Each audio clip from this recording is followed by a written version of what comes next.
Survival in the forest is not just a test of physical endurance, it's a mental game, a dance with nature that requires a blend of skills, knowledge, and resourcefulness.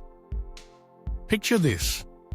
You find yourself in the heart of the wilderness, far from the comforts of civilization, and the weight of the world is replaced by the weight of survival. The first thing you need is shelter.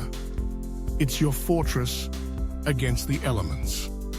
You scan your surroundings, looking for the perfect spot. Somewhere that offers natural protection from the wind. A place where the ground is dry and the trees provide a canopy overhead.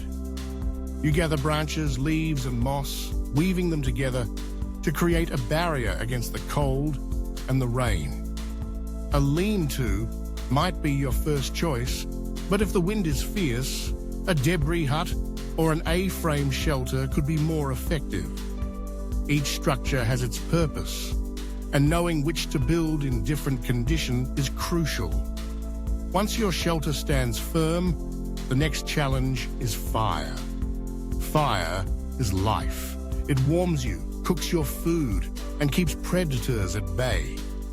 You rummage through your pockets for matches or a lighter, but if luck isn't on your side, you turn to the ancient methods of fire starting. You gather tinder, dry leaves, bits of bark, and small twigs, creating a nest that will cradle your spark. You might even resort to a bow drill, the friction method that requires patience and practice. As the ember glows, you nurture it, coaxing it into a flame. You build your fire in a safe, open area, mindful of the surrounding brush. Fire safety is paramount.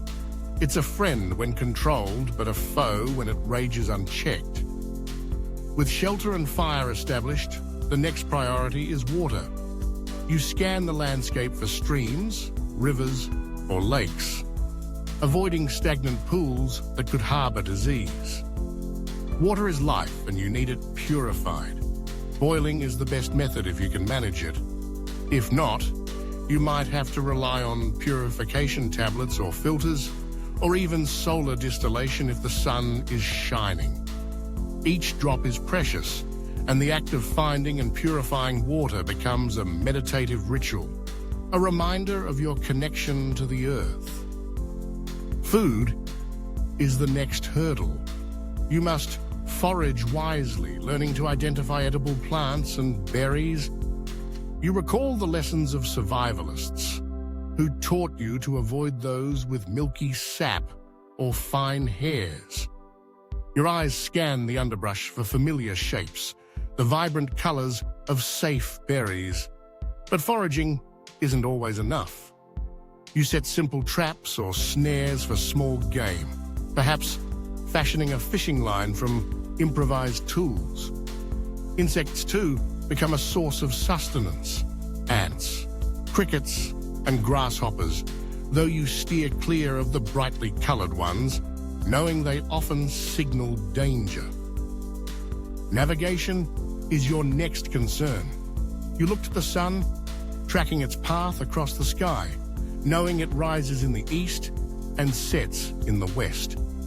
At night, the stars become your guide, with the North Star shining like a beacon.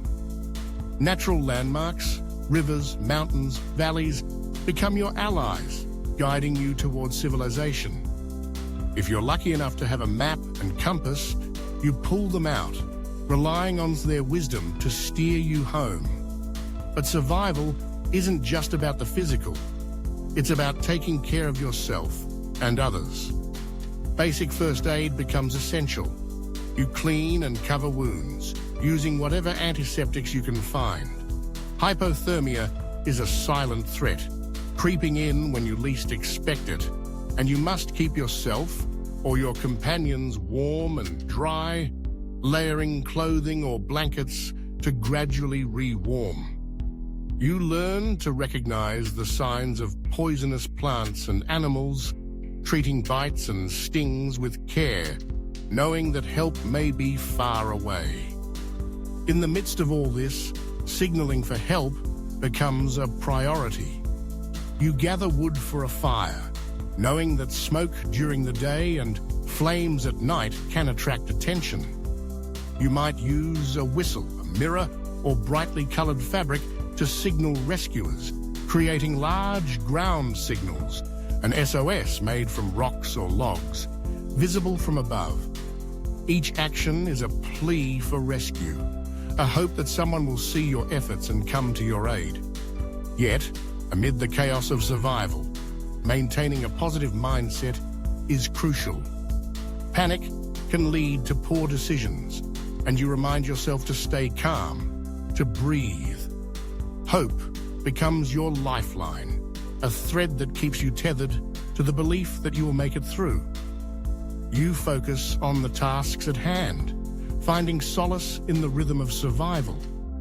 Animal awareness is another layer of this intricate dance. You learn to avoid predators, storing food away from your shelter to keep them at bay. You observe animal behavior, recognizing the signs that indicate danger. Understanding which creatures are dangerous and how to deter them becomes a matter of life and death. And then there's tool-making, the art of improvisation. You gather plant fibers or animal sinew to create cordage, essential for building and trapping. Each tool you fashion becomes an extension of your will to survive, a testament to your ingenuity in the face of adversity. These skills, this knowledge, they are not just a checklist. They are the essence of survival in the wilderness. Preparation and practice are your allies, guiding you through the challenges that lie ahead. In the forest, every moment is a lesson, every challenge an opportunity to grow. You learn to respect the land, to listen to its whispers, and to adapt to its rhythms. Survival is not merely about enduring. It's about thriving in the wild, embracing the raw beauty of nature while navigating its perils. Each step you take, each decision you make, is a testament to the human spirit's resilience, a reminder that even in the depths of the forest, hope can flourish.